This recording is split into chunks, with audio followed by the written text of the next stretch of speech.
Ya pemirsa, kembali di Dialog Kaltim. Kita kembali lagi tadi Pak membahas mengenai peran serta masyarakat dalam pemberantasan narkoba. Ya tadi Bapak bisa dilanjutkan Pak, bagaimana Bapak menerangkan tentang apa sih seharusnya kontribusi yang dilakukan oleh masyarakat? Baik, terima kasih. Tadi di awal sudah saya katakan ada dua faktor yang sangat dominan. Faktor demand, faktor supply. Oke, supply ini adalah jaringan. Faktor demand itu adalah masyarakat, keluarga kita, famili kita yang sudah menjadi korban, yang coba-coba, yang salah pergaulan, yang termasuk menjadi korban di dalam penyalahgunaan narkotika. Inilah demand-nya. Ini harus disembuhkan. Ini harus diperbaiki. Yang belum terlanjur menjadi penyalahguna, mari kita lakukan pencegahan. Yang sudah terlanjur menjadi korban, mari kita obati melalui program yang ada di Balai Rehabilitasi. Ini. Sehingga kalau faktor demand ini sudah tidak ada lagi, sudah kuat ini, kalaupun ada faktor supply, tidak akan terjadi lagi transaksi, tidak akan terjadi lagi penyalahgunaan narkotika. Kalau hanya supply kita hajar, sementara permintaan banyak, ini mati, tumbuh lagi supplier-supplier yang baru lagi. Yang tadinya sebagai penyalahguna, menjadi lagi dia jadi bandar. Jadi memang dua-duanya harus kita lawan dan kita fokuskan di dalam supply ini. Oke. Sekarang bagaimana menguatkan, apakah masih bisa kita lawan mereka? Bisa. Sangat bisa. Pertama, bersama kita bisa. Kedua, ketahanan mental, ketahanan spiritual dari keluarga kita. Harus kita kuatkan. Dan harus mampu mengendalikan diri, menahan diri untuk tidak penyalahguna narkotika. Sehingga siapapun itu menjadi supplier, tidak akan terjadi. Sekarang, sudah jelas-jelas dia dijaga, dirazia, di sel, di penjara. Masih tetap juga mesan? Ayo. Berarti kan belum sembuh. Jadi memang dua faktor tadi, faktor demand tadi, harus betul-betul kita tangani secara serius, secara bersama-sama. Peran serta masyarakat di mana? Pertama, kuatkan ketahanan keluarga, ketahanan moral, ketahanan spiritual, ketahanan iman. Kuatkan itu. Supaya mereka apapun yang ada di luar sana, mereka mampu menahan diri, mampu mengendalikan diri. Kemudian yang kedua, orang yang sudah terlanjur, mari kita obati. Wajib direhabilitasi. Jelas negara menanggung kok. Tidak ada keluar biaya Rp1 pun untuk mengikuti program rehabilitasi yang ada di Tanah Merah. Ini ada stigma seolah-olah rehabilitasi itu mengerikan, menakutkan.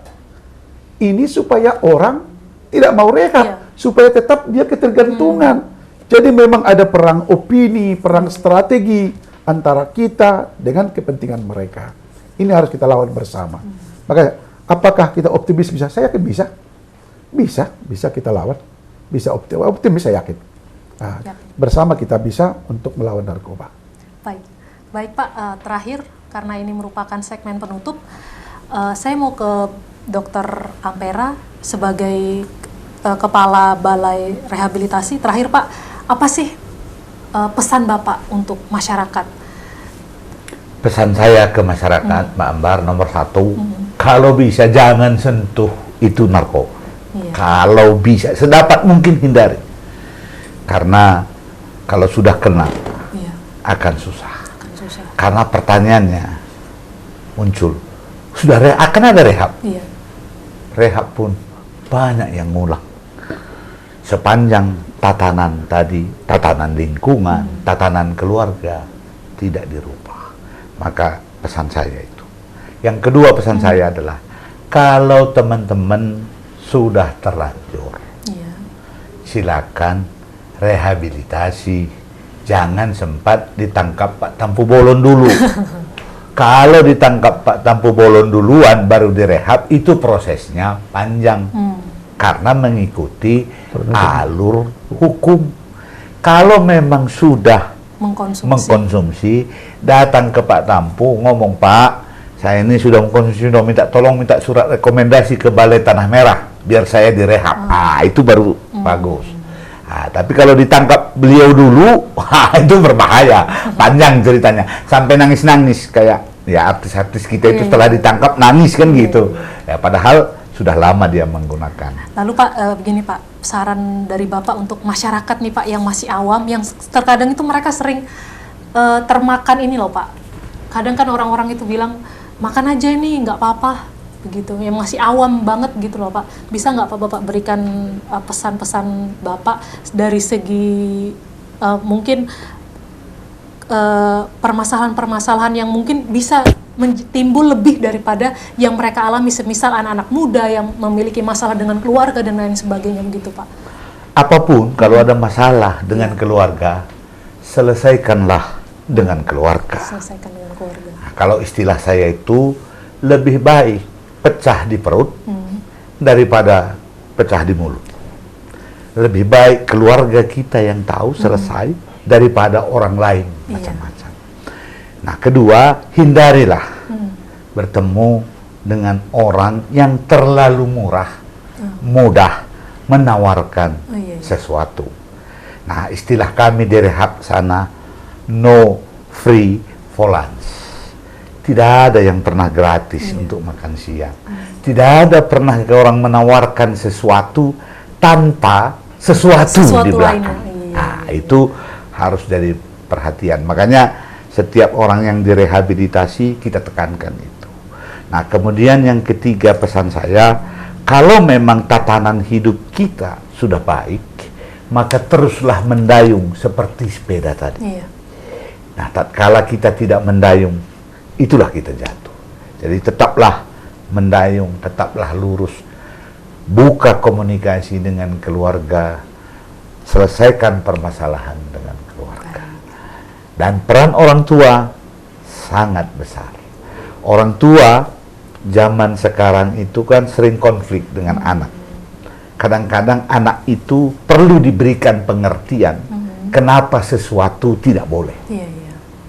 Karena anak-anak zaman sekarang itu pinginnya instan. Contoh misalnya, anak seseorang tidak mau sekolah. Ini kejadian dulu di rehab. Tidak mau sekolah. Tapi dia punya cita-cita lain. Tetapi orang tua memaksakan anaknya sekolah dan harus jadi dokter. Nah, ini kan tanya nih. Sementara anak merasa bukan bakatnya jadi dokter. Bagaimanapun dipaksa, anak ini tidak akan mau. Akhirnya apa? Berontak. Nah, makanya tadi diskusi. Ya, kalau memang memungkinkan anaknya kemana minatnya, ya silakan dibawalah minat anak itu. Nah, itulah kira-kira pesan saya. Dengan memperingati HANI 2020, BNN mengambil tema hidup 100%. Sadar, sehat, produktif, bahagia. Makna yang begitu dalam. Mari kita menyadari bahwa hal-hal yang membawa kemudaratan, membawa kesengsaraan, baik itu penyalahgunaan narkotika, baik itu bencana opik, ya mari kita sadari bahwa kita harus bersama-sama melawan itu.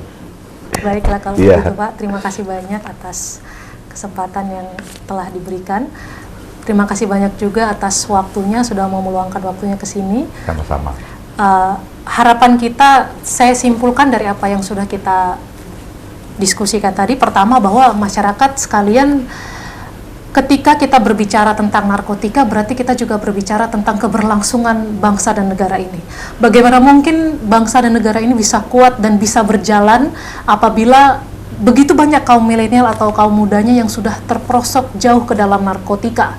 Lalu selanjutnya terkait dengan isu legalitas, kita sudah mendengarkan dari para pakar yang bahkan sudah bertahun-tahun menangani kasus-kasus narkotika, bahwa kita ketahui jangan pernah sekalipun terbuai dengan iming-iming bahwa narkoba itu bisa menyembuhkan, bahwa narkoba itu memiliki efek yang baik. Ketahuilah, satu efek baiknya tapi 1000 efek buruknya. Jadi seperti itu pemirsa, kami ucapkan selamat Hari Anti Narkoba Sedunia. mudah-mudahan kita semua terhindar dari narkotika. Terima kasih, saya Nita Priska Ambarita, inilah Dialog Kaltim.